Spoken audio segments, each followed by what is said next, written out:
Welcome back to another technical deep dive here in the debug zone. Today we're tackling a big question and breaking it down with insights from other users. Hopefully this clears up some misconceptions and helps you get the answer you need. So buckle up, stay a little curious, and let's jump right in.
And that's a wrap.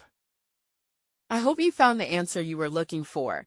If you did, take a second to hit that subscribe button. It really helps out.